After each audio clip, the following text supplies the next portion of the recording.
Interrupt everyone. When Jobie and I signed up to do this, I can tell you I definitely didn't know that we were going to be following that.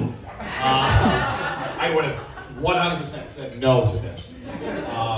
But we're here. So Jobie and I would like to start by thanking Mrs. Duransky, Paul, Paula, Big Rye, and Liz for throwing an amazing welcome party last night. The views, the music, the food, the free drinks, all amazing. We'd also like to mention how missed Big Mike Duransky is today. He adored Steph. He loved Ryan like his second favorite son, and would have brought this day to even higher heights. For those of you that don't know us, Jobie and I are childhood friends of Ryan's, growing up on the mean streets of West Plymouth. To be clear, we're not the best men.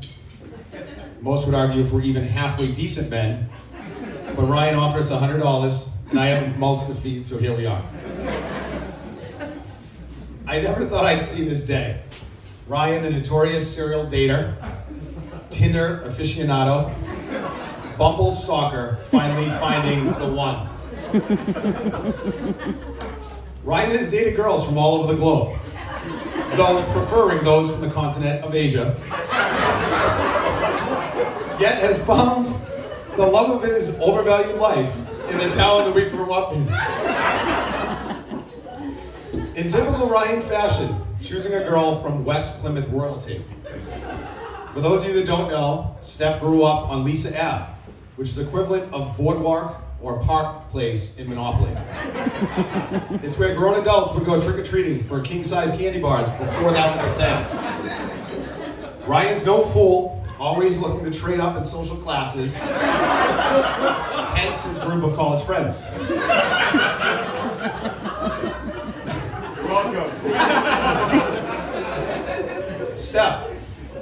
Well, I can't confirm or deny that Ryan isn't marrying into the Hitchings family for the fame, fortune, and royalties that come along with Third Left. I can guarantee you of a few things. That Ryan will slave over a stove for you each and every night, and remind you of that each waking moment thereafter. That's the kind of guy he is. That Ryan would give you the shirt off his back, then expect it back immediately, washed, fluffed, and folded.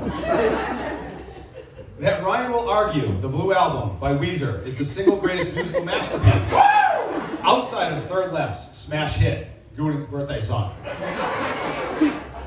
That Ryan will never successfully hang a picture in your house without causing great harm to the wall, himself, the dogs, or any living being within an 8-foot diameter.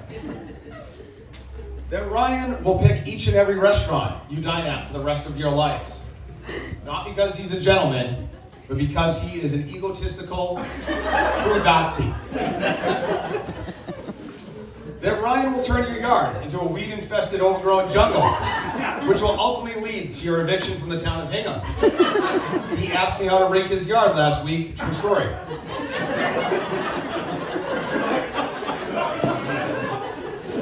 But most importantly, that Ryan will be the most loyal, loving, though oversensitive, caring, amazing husband you could ever ask for. Jobie has some words of wisdom, critique, and the insult he would like to add now.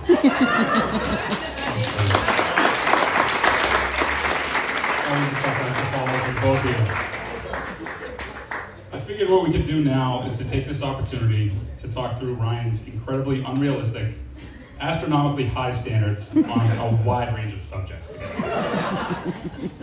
Ryan's the kind of guy who likes the finer things in life, but doesn't understand that sometimes you've got to pay the piper to live that life. As they say, you get what you give. Here's an example. Ryan loves high-end food and drinks, but it took him a while to grasp the fact that you need to pay the bill in full and leave a solid tip for the server at the end of any given meal. If you're ever invited to our barbecue, you've got to pay attention to the food prep. I'm not fully convinced his last steak marinade wasn't actually lighter fluid. I'm sure you've made some improvements since then, buddy. There's no question that Ryan's accomplished a lot in his life. He often exudes an admirable, cool, confident demeanor. But lying underneath is a relentless, insatiable desire for approval and affirmation. My point here is that he expects the best, and he expects to be told that he is the best. Ryan's got extremely high standards for the people he surrounds himself with. Steve and I would always give him a hard time hanging out with his college buddies and acting like he didn't have any time left for us. We quickly realized that the crew we grew up with, including yours truly and Steve here, just didn't meet the bar when it came to who we wanted to spend his time with. I'm pretty sure Steve and I were still living back with our parents when you were all jet-setting around the globe to Sweden or Nantucket or Iceland or wherever. The guy was like Carmen Sandiego. Speaking of travel and crazy expectations, somehow Ryan always expects the first room pick when we go book an Airbnb, despite the fact that he didn't plan the trip, book the place, or generally put any effort into the endeavor whatsoever. Back to the people thing. He clearly learned at a young age that he needed to set the bar higher than the people he grew up around. I mean, leaving the church yesterday, it was like these guys walked out of a GQ magazine and onto a luxury car loan. Truly stunning stuff. Bottom line is that you surround yourself with good people, and it's truly a testament to who you are as a person.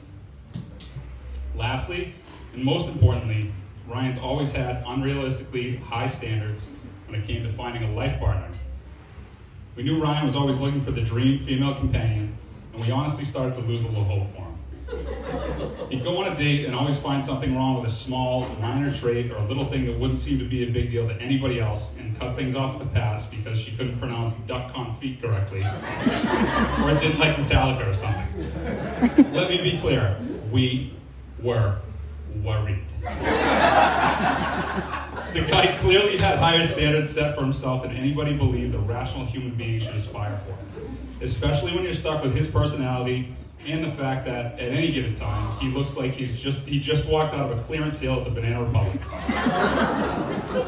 It was to the point where we started to say things like, "Hey, somebody's got to sit this kid down and have a talk."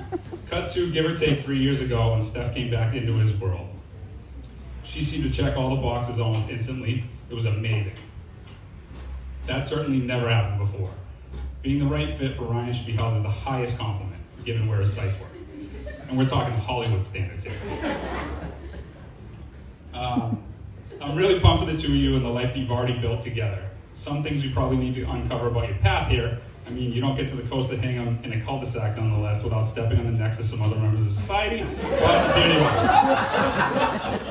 You're both awesome human beings who deserve each other, meeting anyone's highest expectations of what a couple should be. And at the end of the day, your expectations are well-deserved, and you should expect nothing but the best. In closing, I'd like to leave you with a quote that seemed fitting for how you both live, from rap legend, the Notorious B.I.G. Stay far from timid, only make moves when your heart's in it, and live the phrase, "Sky's the limit."